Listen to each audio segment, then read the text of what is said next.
HSC 2026 Bangla প্রথম পত্রের খাতা দেখা নিয়ে তোমাদের জন্য সুখবর। তোমরা জানো তোমাদের এমসিকিউ কিন্তু বেশ বড়সড় একটা প্রবলেম তৈরি হয়েছে। এটা নিয়ে আমরা শিক্ষা মন্ত্রণালয়ের কাছে আমরা যারা এডুকেশন ভিডিও তৈরি করি আমরা সবাই বোর্ডের কাছে অনুরোধ করছি আপনারা দয়া করে এবার বাংলা প্রথম পত্র ও দ্বিতীয় পত্র মিলে পাস দিতে পারেন কিনা দেখুন। ইংরেজি প্রথম পত্র ও দ্বিতীয় পত্রের মতো তোমরাও এই বিষয় নিয়ে কথা বলতে পারো, কেননা এখানে শুধুমাত্র কয়েকটা দিনের ব্যবধান না, প্রায় একটা বছরের বিষয়। এখানে শুধু বাংলা প্রথম পত্র যে দুই একজনের খারাপ হয়েছে তেমন না, কঠিন হয়েছে তেমন না। অনেক অনেক শিক্ষার্থী কিন্তু বাংলা প্রথম পত্রের পরীক্ষায় এমসিকিউতে কারো সিকিউতে অনেক পরিমাণ হার্ট হয়েছে, খারাপ হয়েছে। তার কয়েকটা কারণ হচ্ছে অনেকগুলো উদ্দীপক এসেছে, বেশ কয়েকটা শিক্ষার্থীরা কিন্তু উদ্দীপক ধরতেই পারে নাই। 4টা-5টা কোয়েশ্চেন বেশ হার্ট হয়েছে, অনেক গভীর থেকে প্রশ্ন করেছে। তেমন যে খারাপ হয়েছে বিষয়টা তেমন না, যারা পড়ছে ভালো করে পড়ছে তারা 15টা-16টা মতো এমসিকিউ কমন পেয়েছে। কিন্তু বিগত বছরগুলোতে যে 25টা-28টা এমসিকিউ কমন পেয়েছে, এবার কিন্তু অনেক শিক্ষার্থী এই সুযোগ সুবিধা পায় নাই। যাদের হয়েছে তারা 16টার উপরে 17টার উপরে এমসিকিউ তাদের কমন পড়ে নাই। এবার আসি যে সুখবর খাতা দেখা নিয়ে কি রয়েছে। খাতা দেখা নিয়ে 2টা পয়েন্ট ক্লিয়ার করি। প্রথম হচ্ছে তোমাদের বাংলা প্রথম পত্রের খাতা কেন্দ্র থেকে বোর্ডে পাঠানো হয়েছে, বর্তমানে বোর্ডে আছে, সেগুলো পরবর্তীতে আবার শিক্ষকদের কাছে যাবে। শিক্ষকদের কাছে গেলে আমরা জানতে পারবো তোমাদের খাতা তারা কিভাবে মূল্যায়ন করতেছে, কিভাবে দেখতেছে। একটা পয়েন্ট এটা।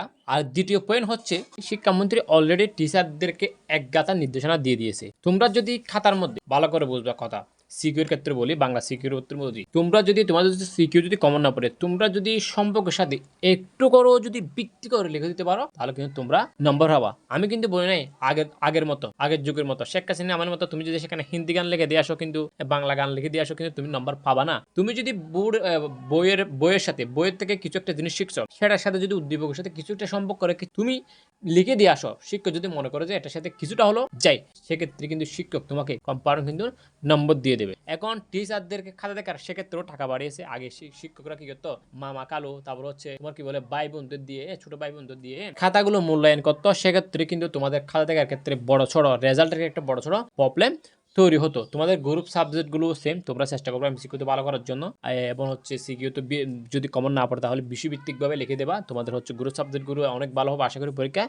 তোমাদের যেটা বেশিরভাগ প্রবলেম হয় আইসিটি এবং ইংরেজির ক্ষেত্রে, সেখানেও তোমাদের জন্য আরেকটি সুখবর হচ্ছে আইসিটিতে আমরা দেখেছি আগে তুমি যদি একটা কোয়েশ্চেন আইসিটিতে কোয়েশ্চেন করতেছ, তুমি আস্তে আস্তে অর্ধেক আসছো, আর অর্ধেকে গিয়ে তুমি সমীকরণ মেলাতে পারো নাই, তাহলে কিন্তু তুমি যদি লাস্টে 2 সমীকরণ না মেলাতে পারো তাহলে কিন্তু তোমাকে নম্বর দিতে নয়। এখন শিক্ষামন্ত্রী অলরেডি নির্দেশন দিয়েছে শিক্ষার্থীরা যতটুকু লিখতে পারে ঠিক ততটুকু মূল্যায়ন করতে হবে। তুমি যদি অর্ধেক লিখতে পারো তাহলে তোমাকে অর্ধেক নম্বরই দিতে হবে। একটা বিষয় ক্লিয়ার করে, তোমরা আমাকে অনেকে কোয়েশ্চেন করো বাংলা প্রথম পত্র দ্বিতীয় পত্র মিলে পাস কিনা। না, এখানে বাংলা প্রথম পত্র দ্বিতীয় পত্র মিলে পাস না, তোমাকে বাংলা প্রথম পত্রে আলাদা পাস করতে হবে, বাংলা দ্বিতীয়তে আলাদা পাস করতে হবে। যেমন তোমার বাংলা প্রথম পত্রের সিকিউতে 23 পেতে হবে, এমসিকিউতে 10 পেতে হবে পাস করতে, টোটালি তোমাকে 33 পেতে হবে। ঠিক তদ্রুপ বাংলা দ্বিতীয়তে তোমার বাংলা প্রথম পত্র সিকিউতে 23 পেতে হবে, এমসিকিউতে তোমার 10 পেতে হবে পাস করার জন্য। তোমাকে টোটালি 2টা পত্র মিলে 63 পেতে হবে, 33 63 পেতে হবে। বুঝতে পারছো? তোমার আমরা এখন অনুরোধ করছি শিক্ষামন্ত্রীর কাছে তোমরাও দাবিটা পূরণ করতে পারো। এখানে যদি সিকিউ এমসিকিউ মিলে পাস দেয় তাহলে সেক্ষেত্রে কিন্তু অনেক শিক্ষার্থী পাস করে যাওয়ার সম্ভাবনা আছে। তোমরা অবশ্যই দাবিটা তুলবা। এখন সামনে তোমাদের জুনিয়র এইচএসসি পরীক্ষা যারা দিয়েছে তাদের রেজাল্টের উপর অনেক কিছু ডিপেন্ড করতেছে। তারাও একটা কিন্তু এক পর্যায়ে আন্দোলনের পর্যায়ে যেতে চাচ্ছে যে সিকিউ এবং এমসিকিউ মিলে পাস দেওয়ার জন্য। তো নিশ্চয় আল্লাহ তাআলা সর্বোত্তম পরিকল্পনাকারী, নিশ্চয় আল্লাহ তাআলা সকল শিক্ষার্থীর মনোবাসা পূরণ করবে। দেখা হচ্ছে পরবর্তী ভিডিওতে। আল্লাহ হাফেজ, আসসালামু আলাইকুম ওয়া রাহমাতুল্লাহ।